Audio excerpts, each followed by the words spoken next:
What's up, everybody? Welcome back to Newt News, brought to you by Tracy's Karate, episode 6. We've got a special show coming to you today. We've got Jeff Jones on the pod, and we'll be firing away with all sorts of questions, both from us and from you guys. Jeff Jones is a Cardinals beat reporter for the Belleville News-Democrat, and he's a member of the Baseball Writers Association of America. He's been covering the Cardinals since 2017. Jeff is currently with the team down in Jupiter, so it's a real treat to have him on the show. Thanks so much for joining us. All right, so welcome, Jeff. We're really happy to have you on the pod. First off, we're going to start with a couple of icebreaker questions. We did this in our first episode, so our audience could get to know us a little bit better. We have 4 fun baseball-related questions to ask you. So first of all, we're going to go with, who is your all-time favorite Cardinal? Ooh, that's a tough one. I will say this, sort of the formative Cardinal when I was a kid, and one of 2 people I've since run into at the ballpark that I had a little bit of tongue tie when I ran into was Brian Jordan. The 1996 Cardinals, that NLCS team was the one that kind of turned me on to baseball. And Brian Jordan and his spot on that team, he was the guy I was really fell in love with as a kid. That's awesome. That's kind of similar how it was for me. I kind of fell in love with baseball during the 2011 to 2014 stretch. Sure. And Alan Craig was one of those middle of the lineup. Oh, yeah. And so, yeah, he was like my formative player. That's awesome. Yeah, I was at Game 4 of the NLCS in 1996 when 2 important things happened. There was a Dimitri Young triple and a Brian Jordan go-ahead home run to put the Cardinals up 3-1 against Atlanta, and then everyone walked out of Busch. For sure, they're going to the World Series in 96, and not so much. All right, so our next question is, who's your favorite current Cardinal? I know you interact with a lot of the players on a daily basis. And is there a particular player that you really like watching, or a particular player that you really like interacting with? Yeah, I mean, there's a lot of guys who are definitely super easy to deal with, and you go a long way toward making my job a little bit easier. In terms of guys that are fun to watch, I guess the thing I'll say, and it's on my mind down here because early in spring training, a lot of pitchers and catchers type stuff. In terms of just sort of the skill that is fascinating for me to watch, I love to watch Jordan Hicks pitch. I love to sit behind and listen to his bullpens, just because the ball makes a sound out of his hand on the way to the plate and cutting through the air that nobody else's ball does. There's nobody else who pitches who makes that sound, and it's a combination, obviously, of the velocity, but also just the movement and the way that the seams kind of cut through the air on his ball. That's a really fascinating watch, especially up close. That's awesome. All right, so moving on from that, outside of the Cardinals, is there anyone that you are really fascinated by? Personally, my favorite player is actually not a Cardinal. I know I've caught some flack on here for that, but okay. We'll get into that later. How about your favorite player that's not on the Cardinals? Yeah, favorite player that's not on the Cardinals. Geez, hold on. Let me run through mental inventory real quick. Here, this is probably cheating, but the answer will be John Brebbia, because for the period of time when he was a Cardinal, let me tell you, there are some days, especially in spring, there are some days where you need a quote, you need somebody who is going to be there and who's going to be in a good mood about it, and that was always John Brebbia, and the other guy there would be Tyler Webb. So I'll say those are my 2 guys, my 2 favorite non-Cardinals. Nice. Definitely remember those guys in the bullpen quite often. Yeah, it's pretty cool. Is there a team that you like that's not the Cardinals that you particularly enjoy watching? Yeah, can I say the Washington Capitals? That's not a baseball team. It's one of those things where when you do this for work, it's really hard to sort of watch baseball with the same kind of fandom, right? Everything sort of just perceives differently for me, and it definitely changes your relationship to the game a little bit. So the short answer is no. I guess I don't really have a favorite team to watch play. I'll watch whoever is interesting, or if there's a good game on. Failing that, I will watch a game that has announcers that I like to listen to. So I watch a lot of White Sox games because I like Jason Benetti and Steve Stone. It's a good broadcast. So just if I need background noise or just want a game to have on, I'll put on maybe more White Sox games than my fair share. Interesting. All right, Sandy, you had a question about prospects, right? You wanted to talk about that. Yeah. So I just wanted to, so you're down in spring training right now in Jupiter, spending a lot of time with the team. And I just wanted to ask a couple questions here. So Sure. who do you think has had a particularly impressive first week? Has anybody really like stood out since you've been down there? Yeah, I think when you think about the guys who early in spring have caught a lot of eyes, I think that probably, well, so the one we got that Oliver Marmol named the other day, that Nolan Gorman was a guy who showed up Yeah. in kind of shape they were hoping for with the kind of swing changes they were definitely really hoping for. And then in terms of just sort of, the pitchers who've been going at it in the early going, I think the really encouraging thing is that Steven Matz threw a light bullpen today, faced hitters and looked strong, looked like himself, looked like the ball was coming out well, and looked like the guy who they needed when they signed last year, and also frankly looked like the guy who I think maybe they thought they had was kind of rounding into form before he had that weird that weird injury in Cincinnati when his knee kind of went out from underneath him. So I think Matz would be a guy to be encouraged about for sure in the early going. That's really good to hear. I think with Matt's, this rotation gets so much deeper, and we have a great shot to contend with that. So that's good to hear. Yeah, for sure. And that really is going to be one of the more interesting parts of this, is trying to whittle down that rotation group because it's a pretty firm five. It's really hard to imagine anybody breaking into that group of five. And actually, that was part of the conversation this morning. Was what do you say to guys like Dakota Hudson, like Drew Verhagen, like Jake Woodford in terms of competition? And the answer is they're here to compete, right? They're professionals. They understand what's expected of them, and they will figure it out, or they won't, which solves the problem in the other way. Mm-hmm. Yeah, and sort of in the same, we all know Paul DeJong's had struggles in the past few seasons. Have you seen any improvements in his game and in this spring? And have you? Which other players do you think have the most to prove this spring as well? Yeah, in terms of DeJong, we were actually this morning taking a little bit of inventory in terms of the guys who are here, guys who we have and haven't seen on the field. And Paul DeJong is one of the very few guys who we have not seen yet on the field, whether it's a live VP or hitting VP or whatever. And I mean, part of that is going to be by design, right? He's down here doing his work, but a lot of it is happening inside the cages, inside the hitter's shed out here. And part of that, I'm sure, is to maybe not keep eyes off of them, but maybe just a little bit more of a controlled setting and to try to control those expectations. So in terms of what that looks like, I don't have a good answer. I think we'll see a lot once the games start and we see what he looks like at game speed, as well as sort of, how he looks shifting around the infield, because I think it's fair to expect he's going to get reps at least at second and third, in addition to short this spring. To be a utility infielder, he's going to have to be able to play those spots. So I do think there's something to be said for that. So Paul DeJong is going to be seen mainly as a bench bat. I know Mo said he believed in Paul DeJong's ability to still contribute to the team. For sure. Not viewing him in any starting role, more as like a bench bat defensive replacement type of player. Yeah, I mean, I think he's gotten to a point now where it's been long enough and the results have been what they have been, that it's really hard for them to keep into a season expecting him to be more than that, especially considering what they've gotten out of Edmund and what they got out of Brendan Donovan last year, the expectations they have for Gorman. There's not a spot for DeJong that fits the starting lineup right now. If things change and all of a sudden the season starts and he's 2019 Paul DeJong and he's hitting 240 and on pace to hit 30 homers, then they'll figure out a way to get him in the lineup. That falls in the category, I guess, of problems that solve themselves. But I think at the start of the season, it's fair to expect him to be more in that bench role, utility infielder kind of spot. So do you think they're going to stick with him on the roster, or do you think maybe a trade to a different team where he could get perhaps?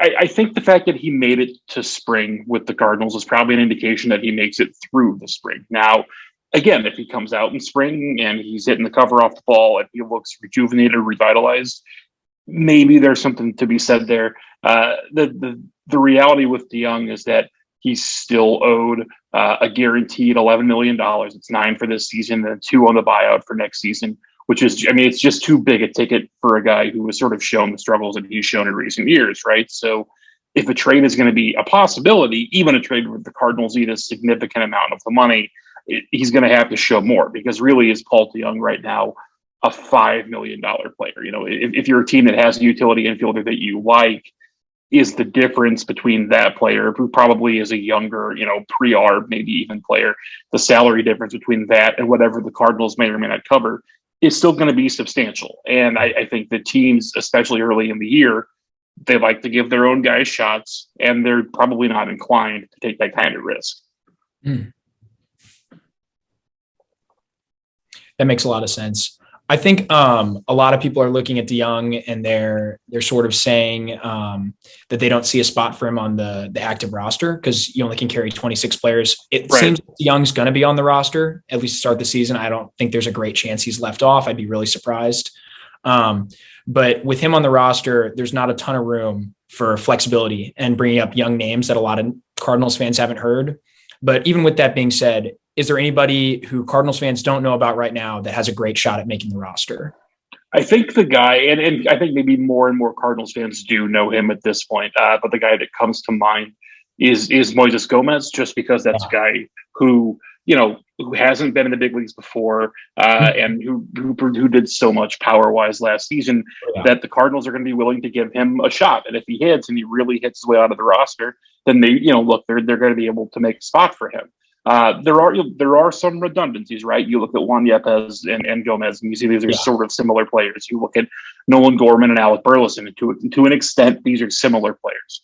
And so figuring out a way for those guys to fit in is interesting. The other guy I would say here, and again, somebody that Cardinals fans probably know but haven't known recently maybe, is Oscar Mercado. Oscar Mercado is a guy who they drafted, developed, came up through the system, and then got traded in 2018 as sort of part of, a 40-man churn, didn't have a good spot for him. Back in camp now, is in a spot where, is he the best defensive center fielder they have in camp? Maybe, arguably so, right? And they made that roster spot for Ben DeLuzio at the end of last season to be that kind of player, to be a defensive center fielder, to be a pinch runner.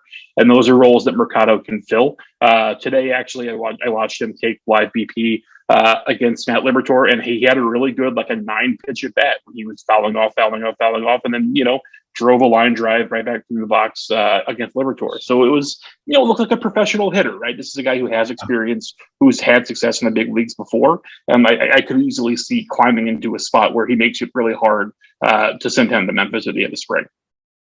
Interesting. So I guess another name that Cardinal fans are probably more familiar with is Jordan Walker. I know he's probably doesn't have a spot in the starting lineup as is, but do you think the Cardinals will give him every opportunity to make the roster this spring with the World Baseball Classic and players not really being around the team? Yeah, I do. I think that, if you were looking to gamble on who was going to have the most at-bats for the Cardinals in spring training, I think that Walker would be an interesting bet, right? And you're going to see him play all over the outfield, primarily in the corners. It wouldn't totally shock me if he got some game action at center, but not very much.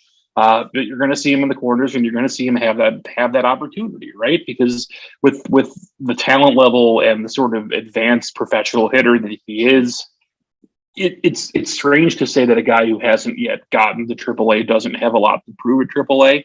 That being said, what they've seen from him at the earlier levels and what they saw from him in the AFL, last winter, there's really, Walker will have some developing to do. He has some defensive stuff he's going to have to figure out. He's been playing the outfield for like 6 months, right? But he's as a hitter, he looks like a polished professional hitter. And if he is the kind of guy who can contribute and can be, a sort of top tier starter off the bat, they're going to give him the shot to show that he can do that. Speaking of the AFL, that reminded me that I really wanted to talk about Connor Thomas. What is his role moving forward after absolutely dominating last fall? How do they see him impacting the team this season? Yeah, the challenge for Connor Thomas is going to be that there are so many pitchers who are in competition for those spots, right? There are 8 left-handers or so who conceivably any 2 of them could break camp with the team and be part of that big league bullpen. He's going to have to rise above, but they're going to give him every opportunity to do so. They saw him put in the work in the fall. They saw him really kind of radically change the pitcher he is. He's talked a lot about this. Actually, I wrote about this earlier this week, that he was just sort of playing catch down here, and Jason Isringhausen was around and showed him the cutter grip that he used. And then all of a sudden, Thomas reversing that for a lefty became really unhittable through the AFL. And again, talk about a guy who has shown what he can do at Memphis, who has that kind of professional level of experience. To me, Thomas is a guy who you will see make his major league debut this season. The question is going to be where that comes and in what capacity. I would expect him to come out of the bullpen for sure, but I do think there's a world where if the bullpen competition in camp starts to trend away from him, there's then maybe not even by any fault of his own, just there's so much depth that maybe it looks like he's not going to be able to break through. I can imagine a scenario where he gets back onto a starter's plan and then becomes that 6th, 7th starter where you need an emergency start. You can get Connor Thomas or Memphis to pop up and make a start like that. I could see him in that kind of role, or maybe even as a bigger contributor out of the bullpen more regularly.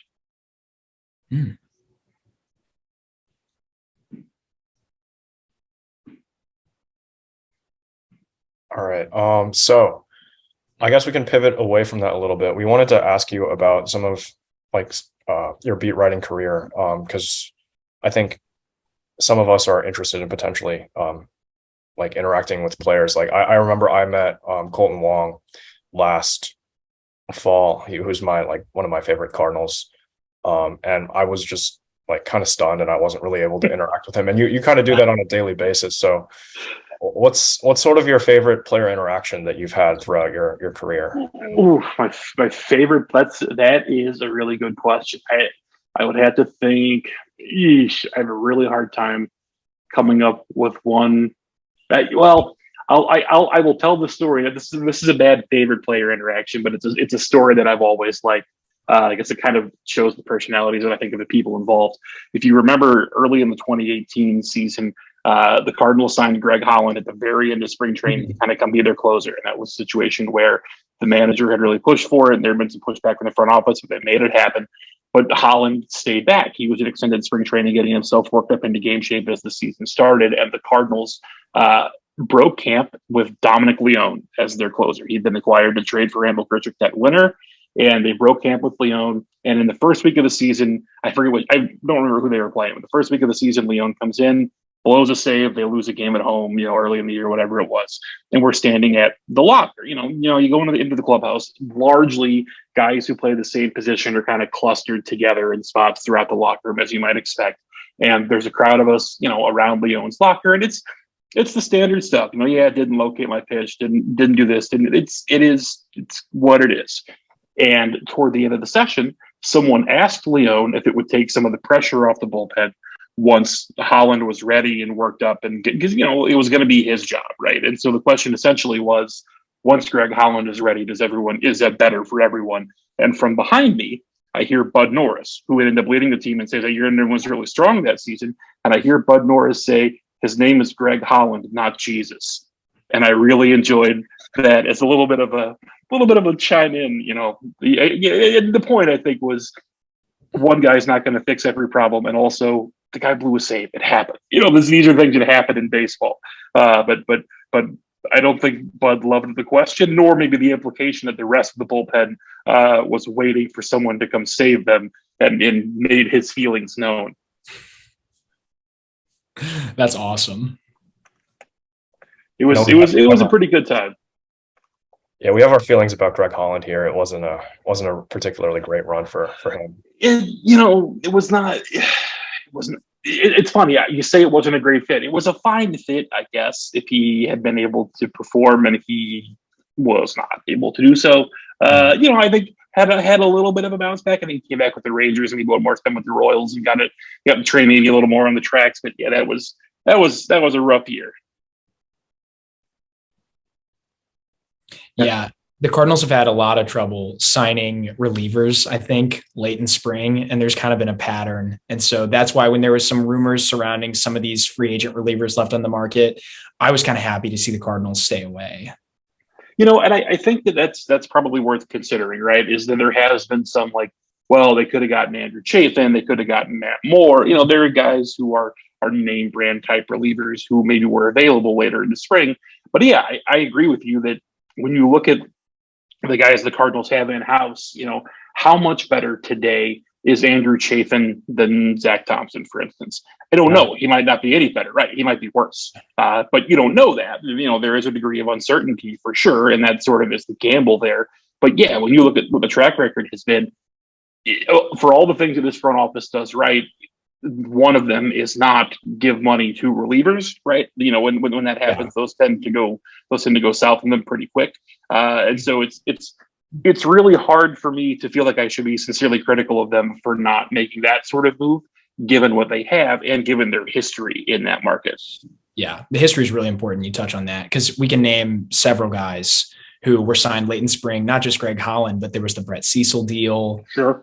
The Andrew Miller deal is a little different. It was much earlier in the offseason, I believe. Well, and Cecil as well, right? And both of those were cases where I think the Cardinals thought this is where the market is going to go. We're going to jump in and get ahead of it, and they were either wrong or they set the market themselves and created a sort of self-fulfilling deal around it.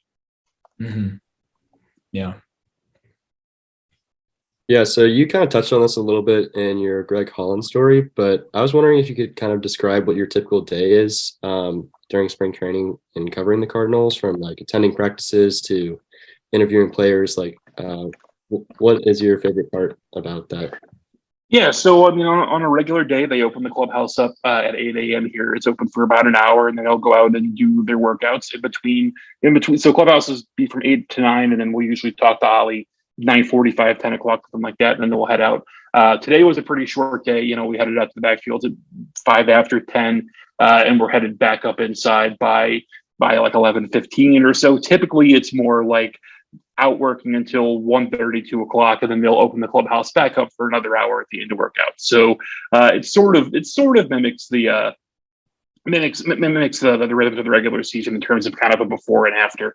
The really interesting part, honestly, happens once games start, because I think the thing that a lot of folks maybe don't know about spring training games is that when the big league players come in and they play the early innings and they're there and they get their work, they play their 3 or 4 innings and they come out of the game, they don't typically just like sit in the dugout and watch the game. They go home, right? They leave, they come out of the game, they go out, they do their post work, and they get out of there. So by the 4th inning of any given spring training game, the writers who are down here are not at the game anymore, because the way that the setup is, both in Jupiter and in Palm Beach, and as well as in St. Lucie where the Mets are, the visitors clubhouse, like the area that we go to talk to the players at, you can't see the playing field from, right? Like there's no way to watch the game and talk to guys at the same time. So by the 4th or 5th inning, we're leaving the press box to go down to talk to guys who are about to take off.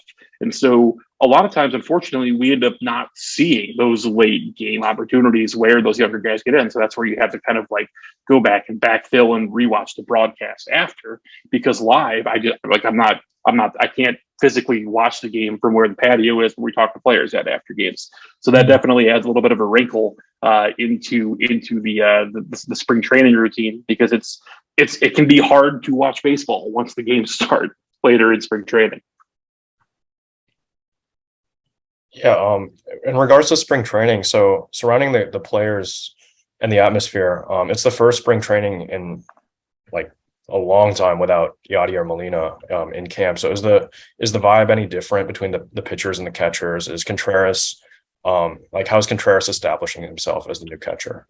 Yeah, I think it's been really good so far. You know, there was earlier today. The Cardinals have two catchers. Oh, well, they have actually more than two. There are 2 catchers today who have Venezuelan backgrounds, who are at the lower levels of the minor leagues. A guy named Pedro Paje and a guy named Nick Raposo, who were both in the clubhouse today, sort of sitting in a circle with Willson, and they were all kind of like putting on the conditioner onto your glove and you know, working the gloves together and just like talking about that stuff, right? And clearly like drawn to him and sort of the leadership he has and the presence he has there. And that's been, you know, Moises Gomez too, and Juan Yepes, and a lot of guys in that clubhouse have spent a lot of time around Willson, with Willson kind of being a part of it. And he, to his credit, has made it a really big point to be involved, to be in the clubhouse, to be available, to go, you know, station to station and meet all these guys. And there have been a lot of really fun stories about him as soon as contracts were signed, getting in touch like, hey, I want the video on these guys. Hey, I need to know all this. Hey, and really trying to build up his knowledge base, more particularly of Cardinals pitchers, but also, frankly, I think trying to make the kind of impression that he wants to make, because there definitely were, you know, there was a story that Ken Rosenthal wrote for The Athletic yesterday about the folks who are with the Cubs who are willing to, without putting their names on it, but who are willing to sort of stick him on his way out the door about his preparation and his game calling and all this stuff that I think he takes a lot of pride in, and that he doesn't want to be perceived as an issue. So he's definitely, I think, doing what he needs to do early in camp to make sure that those things don't come up, and that he kind of sets the example as a leader and as a worker that really makes that transition as seamless as possible. Yeah, that's really good to hear. I know Willson Contreras is a winner. And so, I have faith that he's definitely going to come through. And I think all of Cardinals Nation should too. You touched a little bit on some of those young catchers the Cardinals have. They have a really robust catching group in the farm system, I guess. I wanted to ask a little bit about Leonardo Bernal. I've heard a lot about him this spring, and I've seen him appearing on some lists. And he's a name that started to get me really excited. Has he been down there? And what can you tell me a little bit about him? So he actually just the other day put my eyes on him for the first time because he's part of the step camp group. So the guys who are not invited to Major League spring training, but who have the kind of experience that the Cardinals want to have immersed in that kind of as much as possible. So he's part of that group. He's here at the complex. To be honest, the thing I've seen him do is carrying his equipment bag from the clubhouse to the backfield. That's literally it, right? So I've not really, I've not seen what he's been up to so far, but he definitely is a guy who is climbing up lists. He's definitely a guy who, by the end of this year, I think would expect to see, maybe as a top 10 Cardinals prospect, right, kind of in that group. And I think look, he's 19 and a catcher, and some things take time. And sometimes, Ivan Herrera at 19 was a super exciting prospect. Ivan Herrera at 22 is still an exciting prospect, but maybe we're sort of beginning to learn a little bit more about what a ceiling looks like and sort of how that development path has gone, right? And so Bernal is a guy who, is perfectly, I think, acceptable to get excited about, especially when you have a catcher with that skill set. But there's a lot of who knows, because, when camp breaks, if Bernal goes to Peoria, that's a really big jump for him. And that, there's a lot of learning and a lot of process that takes place between there and getting anywhere close to the big leagues. And then my other question about sort of the catching system is, where do you expect Jimmy Crooks to break camp? Yeah, I mean, he's in that group of guys who I think you might see, Peoria, Palm Beach, maybe it's extended, somewhere in that general vicinity. I have a Jimmy Crooks story, believe it or not. Yesterday, Jimmy Crooks was catching a bullpen for Dalton Roach. They were on the mound kind of closest to us, and so you could sort of see really what was going on with them. And Jose Oquendo had been kind of just like lingering around watching the work happen. And Oquendo walks down the sidewalk, and they're on the closest mound to the sidewalk. Oquendo walks down the sidewalk and walks up and asks Crooks, what number pitch Roach just threw? Like how many has it been? And Crooks says, I don't know. He didn't ask me to count. And Oquendo says, it's 9. Always count in case he asks. And so it was a really cool, just like a really small little lesson, right? Like, it's spring training. This guy's throwing a bullpen. Count the number of pitches he's thrown, because if he does ask you, you don't want to go, I don't know, something like 12. You want to have the answer. And whether Oquendo knew that was a thing that Jimmy needed a reminder of, or maybe he just had a suspicion, it was interesting to see him sort of spot it and get on it and correct it in a big hurry like that. Yeah, that's awesome. We love to see the mentorship that the coaches give the players, and a little bit of firsthand action. Shout out to our sponsor, Tracy's Karate. Tracy's Karate has been serving the local St. Louis community since 1969, specializing in private lessons for practical and effective self-defense instruction. Private lessons allow Tracy's to teach anyone, focusing on your personal goals and your own learning style. Try out a free half-hour private lesson today. Call 314-821-0555 or visit tracys.com for more details. It's a fantastic opportunity to learn valuable self-defense skills. If you decide to sign up, let them know that the crew at Newt News sent you.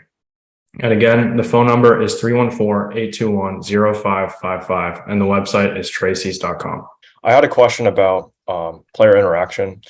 Specifically, like, our podcast is called Newt News because I don't know if you remember, but after the Cardinals clinched the Central, Lars Nootbaar was going around interviewing all the players, and he's quite. I do. Yeah, I was there. I was in that clubhouse in Milwaukee. I was there for that. Yeah, that's incredible. Do you have a specific Lars Nootbaar story? Because I know he's like quite the character. And again, here's another good one from this camp. Just the other day, after a workout, we'd gotten into the clubhouse, and it's The locker stalls, it's a locker, right? So at the top there is one little door, a little cubby door that kind of swings over where you can put your valuables or whatever if you were so inclined. And Lars kind of goes to his locker and flips the door open, and then you see him kind of look, and then he jumps back 8 feet. And apparently Lars Nootbaar, not a big fan of the lizards that live in the bushes down here. They're like little animal lizards that crawl all over the ground down here. And apparently Mikolas had found one and snatched it up and had left it in the locker for Lars to find. And so he came back from the workout, flipped open the door to the locker, and there was a lizard staring at him, running around the little wooden box inside of his locker. So he, for all of the excitement around it, and he actually, it's been a lot of fun watching him interact with a lot of, there's been a lot of Japanese media in camp getting content from him for the World Baseball Classic. There were some Korean reporters earlier in camp doing the same thing for Tommy Edman. For as busy as he's been doing that, it was fun to watch Miles kind of check him a little bit with just, little bitty lizard that he left to run around inside the locker. The Lizard King returns. He makes another appearance. He knows where to find, and you know what? Part of that is, I'm sure, growing up living in Florida for his entire life, he's more than familiar with all the crawling stuff that goes around down here. Absolutely. Yeah, that viral video of Miles Mikolas eating the lizard is just a classic. It's something. I mean, you have a favorite Miles Mikolas story? He's one of my favorite players, and he just seems like such a character. He seems like an awesome guy. Well, let's see. I'm back into the.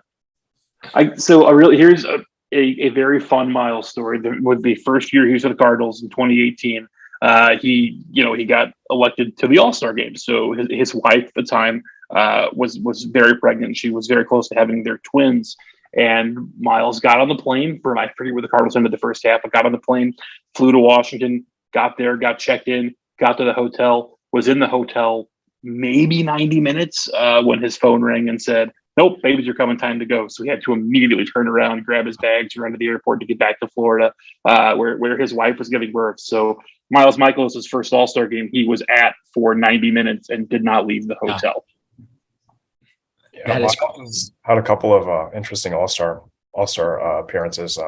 There's that, and also he didn't get to pitch at all in last year's one, which I thought was quite a shame.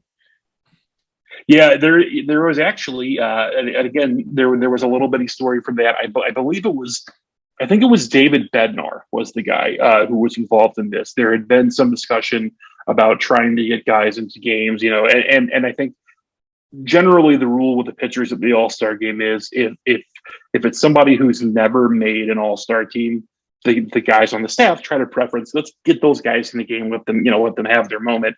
And David Bednar had been warmed up early in the game, but then because whoever the pitcher was in the game for the NL was approaching kind of their hard cap. And so Bednar was warming up to come in halfway through an inning in case something needed to get finished. The rule generally also is not to have guys do up and downs so they don't risk injury. So if you get warmed up and you don't come in the game, mostly you're not going to pitch in the game because they want to be very careful to not get guys hurt.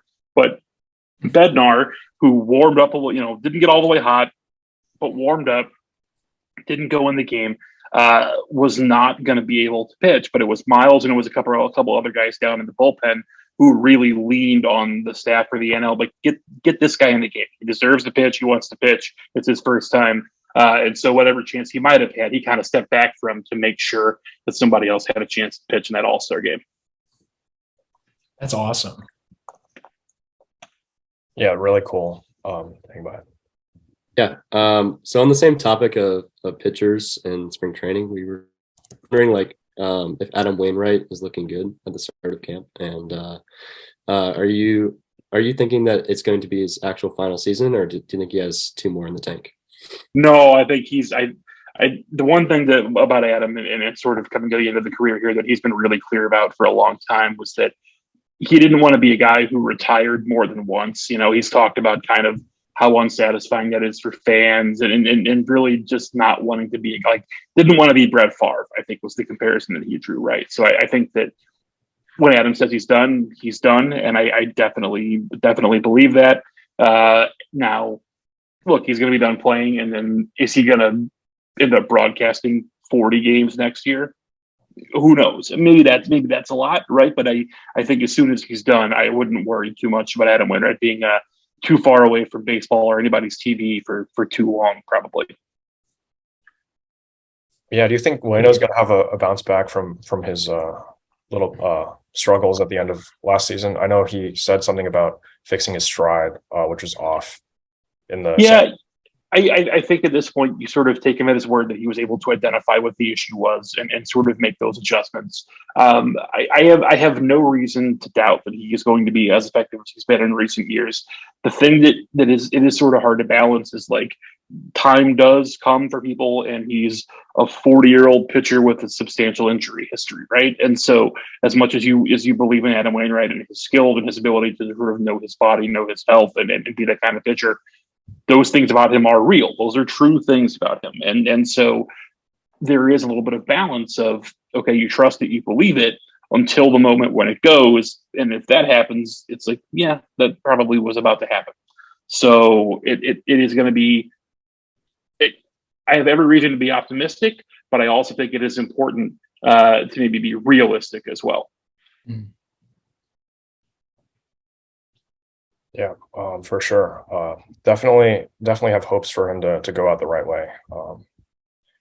I said that Adam Wainwright would throw a no-hitter in our last episode when we were predicting the Cardinals 2023 season. I think that would be pretty special. It would. Got one in him. It'd be hard to say no, right? I think a moment like that in his last season, it would be pretty cool. I don't know. It would be an interesting placement of a line, I guess, or placement of odds to see if it's more likely that he throws a no-hitter or hits a home run in his final season. I hope he gets to take a couple at bats. That'd be awesome. I would be surprised if he didn't get at least one, I guess, is the thing I would say. He's one of the better hitting Cardinal pitchers from recent memory, I would say. Oh, for sure. He did take an at bat as a pinch hitter at one point a few years ago, and that was awesome. I remember seeing that. But I think everyone's really excited for Adam Wainwright this year as he approaches 200 career wins. When in the season do you think that'll happen? I know he's at 195 right now. So do you figure before the All-Star break?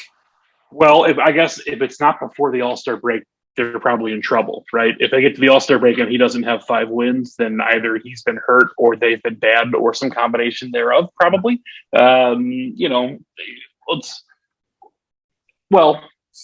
Let's see here.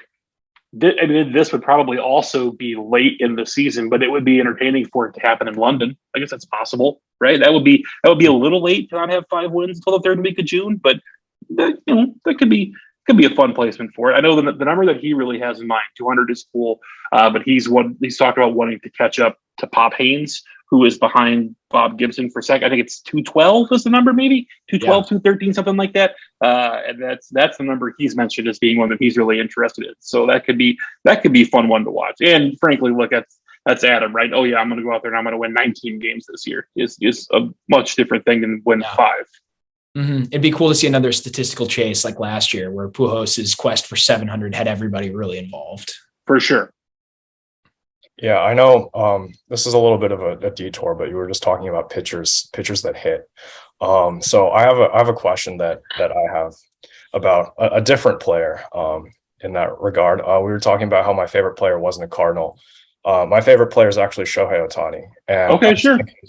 He's just such a cool player because before he came up, I was always interested in pitchers like hitting home runs. I know Bartolo Colon had his iconic home run in San Diego. That was one of my favorite moments all time. But I think Shohei Ohtani would be a perfect fit in a Cardinal uniform. And how likely do you think it is? I don't think they'll sign him in free agency, but how likely do you think it is that the Cardinals would be interested in Shohei Ohtani at the trade deadline and then a possible extension? Man, that's really hard. I think the first place to start is Ohtani being available at the trade deadline, and the challenge there is if Artie Moreno doesn't want to sell, if he's actually going to step back from that process, then the Angels are definitely not giving up on the season, and if they're not giving up on the season, they are for sure not trading Ohtani. Even if they are at some point get to the point where they're giving up on the season, that's really hard to figure out. It's tough to see them actually doing that. And then in terms of the free agency question, the Ohtani free agent deal, assuming that he gets through this year healthy, is going to be 500 million. I mean, I think that's entirely reasonable, right? That would be 5 times the biggest deal times the biggest deal the Cardinals have ever given to a free agent. So it would be crazy. I have a really hard time seeing it, in part too because like a lot of times for players like Ohtani, there is a desire to sort of seek that spotlight, right? And for all the things the Cardinals have going for them in the history and the respect of the franchise, it's not New York and it's not LA.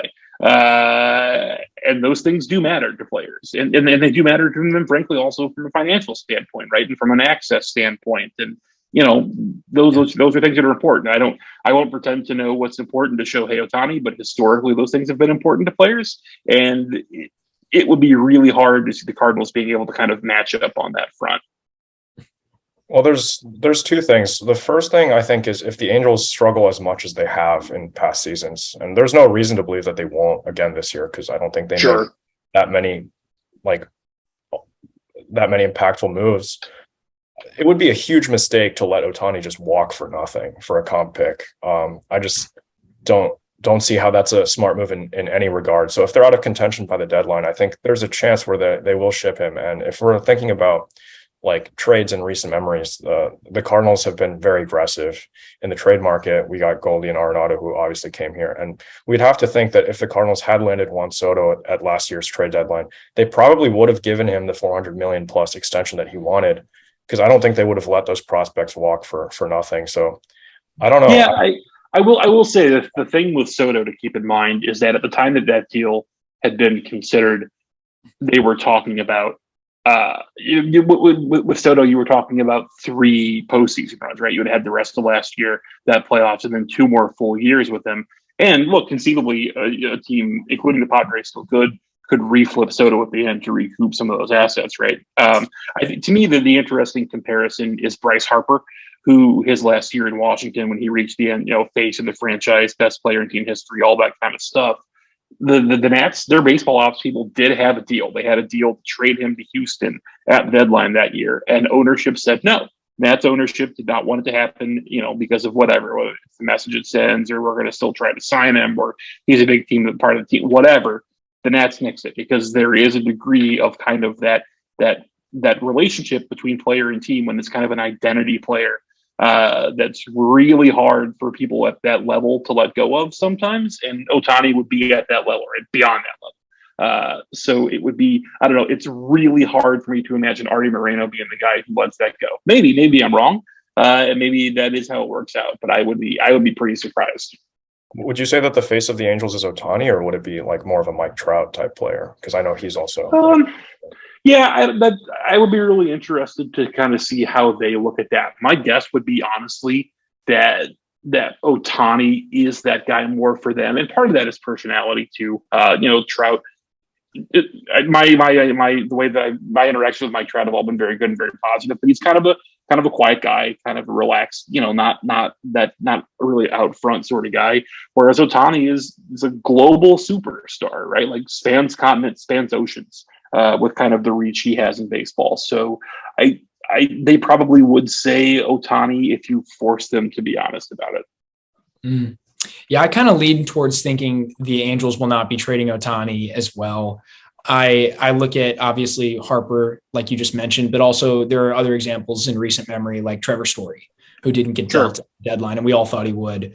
And then even last year with the Cubs, they didn't trade Contreras because, he's kind of the franchise face.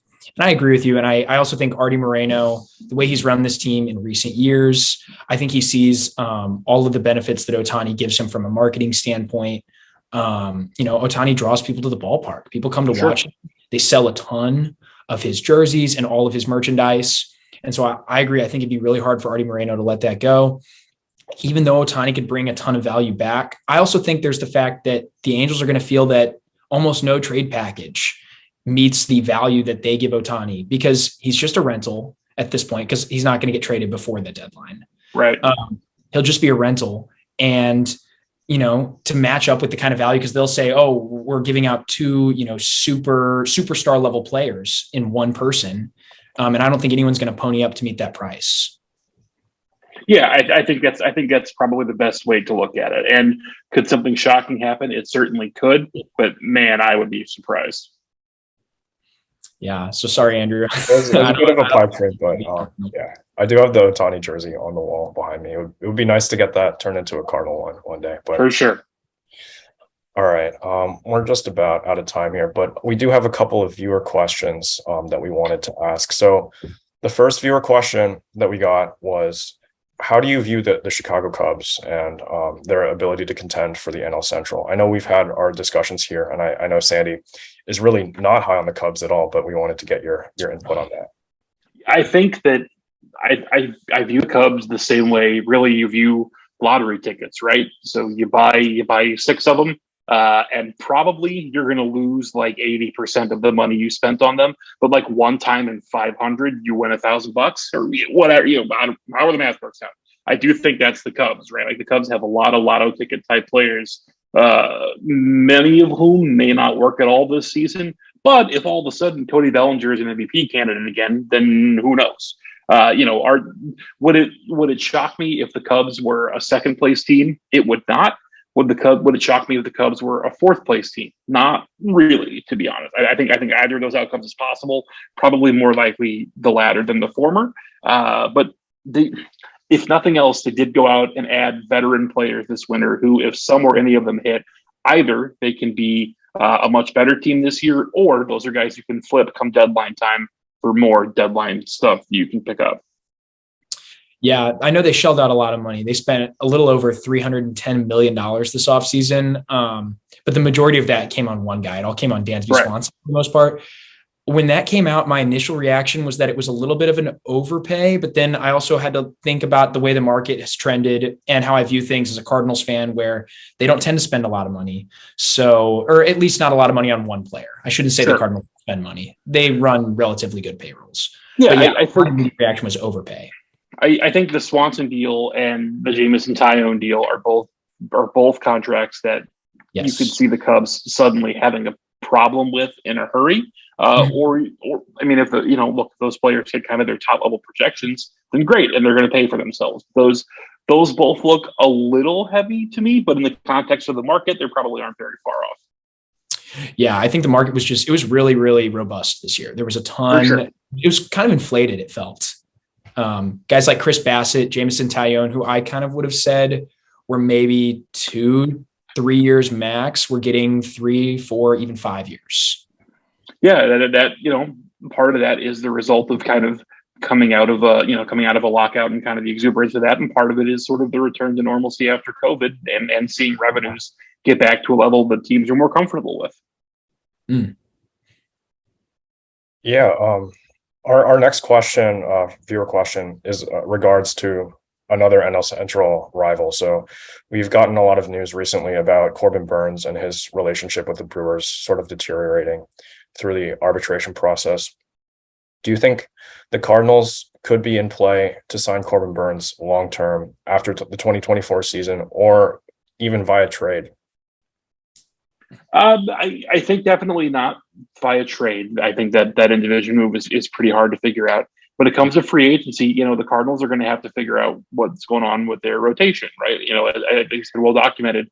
The Cardinals have one starter under contract past this. It's Steven Matz, and then it's Montgomery goes to free agency, and Flaherty goes to free agency, and Mikolas goes to free agency, and Wainwright is retiring. Now, would it shock me to see an extension for Miles Mikolas during spring? It would not. I would expect it to come after the WBC, but if that happens, I would not be surprised even a little bit. But even still, there are going to be some chairs to fill, and can they pursue Montgomery and Flaherty on parallel tracks and see if they can get interest? They can, for sure. But yeah, I could conceivably see them being in a spot where, knowing what they need to add in free agency, that Corbin Burnes is a guy that makes sense for them. It's just going to require them taking that leap financially that they haven't yet been willing to do in the pitching market, but they probably are going to have to do on somebody sooner or later. Yeah, I wanted to hit on a bit of what you said about the pitching situation here. It definitely has been well documented. Like you said, we only have one pitcher on the books past this year. And I believe I saw it on Twitter. I think it was you that broke the news that Zach Thompson is going to be treated primarily as a reliever. this spring. He's only going to be working out of the bullpen. So that might be another one who probably isn't going to have a spot in the rotation moving forward. I mean, they could always convert him back, but the longer you spend in the bullpen, the harder it is to move back into a starter's role. It is. And historically, with guys like Thompson, we've seen them do this with Helsley, with Palante to an extent. Yeah. Once they make the move one direction, it's not as often that they move them back the other way. Do you think Palante has a chance, though, to move back into a starter's role? He really impressed me last year. He definitely could. I think that's a guy who they look at as sort of flexible in a way where, that's someone where could I see him coming into camp next year as part of the competition for a starter's job? For sure. I think he could definitely bring himself into that conversation. And depending on how this year goes, might he even start games this year? Yeah, it's not inconceivable. I could definitely see that happening. In particular because they like the way that his stuff plays against lefties. And so if you can sort of eliminate kind of the risks of that really big split, then that makes him, much more desirable for that kind of spot. Nice. Right. I think we're going to get into our final question here from our viewer. So, do you think that the Cardinals payroll not going up as much as most Cardinal fans had hoped might be due to the fact that there's a new soccer team in town with City SC potentially drawing some of the fans away? Is City SC viewed as a competitor in the sports market, or do the Cardinals view them as a potential collaborator? Yeah, I think much closer to a partner. I don't think the Cardinals have much concern about City and the way that they may or may not cannibalize their business. I think if I were the Blues, I would be maybe a little more concerned about that, just in terms of relative popularity, impact in the market, dollar in, dollar out, that kind of stuff. But no, I don't think the Cardinals view that as any particular concern. In fact, I think honestly, the Cardinals are glad to have another kind of downtown anchor that maybe makes the city a little more appealing for visitors and whatever else. I think that they are really, I think that they're behind kind of how that might work out, and I think you'll definitely see some support from there. I know that there were some. I guess City released their road kit the other day, the white jersey for the soccer team, and there had been a couple of those floating around the clubhouse for a couple of days for guys to take photos with. And I think the Cardinals on social media had a photo of maybe Gio Gallegos and Jojo Romero and a couple of guys holding up, or maybe even wearing the SPLSC jersey. So I think you're definitely going to see some collaboration there, much more than competition. I'm super excited about the new soccer team. And something that also returned this year is the XFL, the Battlehawks. Yes. I told myself I wasn't going to ask a question about it, but will you be watching the Battlehawks today? I'm so pumped. So they're playing right now. I think they're playing right now as we're doing this. I will watch at least some Battlehawks, because I do have plans to write a story. Brian Hill, the running back for the Battlehawks, is a proud alum of Belleville West High School, as am I. Went to my high school with Brian Hill. Yes. So a fun little story for us to kind of dig into in his kind of return back to St. Louis. So I will at least be at the Dome, I think, for the Battlehawk opener to get that story knocked out. So I'll be there to enjoy the cacaws from everyone else, I guess. It's going to be awesome. I cannot wait. It'll be a good time for sure. All right. Thanks so much for coming on the pod, Jeff. It's been great. Lots of great conversations. We really appreciate it. So anytime, guys. Thank you so much. I'm happy to do it. And now I'm going to go grab my chicken finger sub and deal with the rest of the sunburn. So we'll get back after it for you guys. Awesome. Thank you so much. It was great talking to you. Yeah, thanks, guys. Have a good one. All right. Thanks, everybody, for tuning in for our chat with Jeff Jones. Be sure to follow him on Twitter at JMJones. He's got tons of exclusive baseball news. He's always breaking stuff that you can't get anywhere else. Again, we want to thank our sponsor, Tracy's Karate. And then be sure to follow us on Twitter, TikTok, Instagram, and subscribe to our YouTube channel at Newt News Pod. You can also hear us anywhere you get your podcasts. Comment and like. And if you have any more questions for future interviews, please leave them below. We'll be sure to ask them. Thanks again, everybody. Have a great day.